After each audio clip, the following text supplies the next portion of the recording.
Les animaux se donnent en spectacle au musée du jouet de Poissy. L'exposition Petites bêtes de tout poil propose de plonger le spectateur dans l'histoire des jouets animaliers. Singes, cochons, chats ou encore éléphants, une visite adressée avant tout aux enfants mais pas seulement. C'est aussi destiné à des gens qui s'intéressent à l'histoire du jouet, à des gens qui veulent retourner en enfance, parce que c'est vrai que c'est un vrai bain de jouvence de se promener dans ce musée en retrouvant des souvenirs, en découvrant des jouets qu'on n'aurait pas imaginés.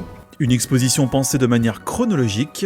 Animaux mécaniques du début du XXe siècle, mais aussi objets de l'Antiquité grâce à un dépôt du musée du Louvre. Des jouets qui sont en terre cuite, un bélier à roulettes qui vient d'Iran, mais également des petits, ce qu'on pourrait appeler des ancêtres du hochet, qui sont des petits jouets sonores en forme de hérisson, en forme de cochon, en forme d'oiseau. Le plus ancien connu est un petit oiseau en argile qui date du 19e siècle avant Jésus-Christ. Alors ici, dans cette vitrine, un autre type de jouet qui est assez original, c'est ce dindon à bascule.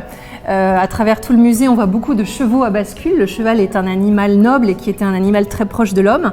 Et là, on a une petite touche un peu humoristique avec le choix de cet animal de ferme un petit peu ridicule qui a été fabriqué dans les ateliers des mutilés de guerre, qui étaient des ateliers construits après la Première Guerre mondiale pour donner un emploi à des soldats qui avaient été blessés pendant la Première Guerre mondiale. Cette vitrine expose les jouets animaliers de 1850 à 1910, comme le jeu d'adresse Toby. Le principe, envoyer des anneaux grâce à un système à ressort sur la trompe de l'éléphant ou sur les cibles du tapis. Ce jeu de Toby, en fait, a été inspiré par un véritable éléphant qui venait du zoo de Sydney et qui a voyagé, le pauvre, j'imagine dans des conditions un peu difficiles, pendant tout le début du XXe siècle dans tous les zoos européens. L'exposition Petites bêtes de tout poil se poursuit jusqu'au 9 juillet 2023. Pour continuer à plonger vos enfants dans l'univers animalier, divers ateliers et spectacles sont proposés pendant les vacances scolaires.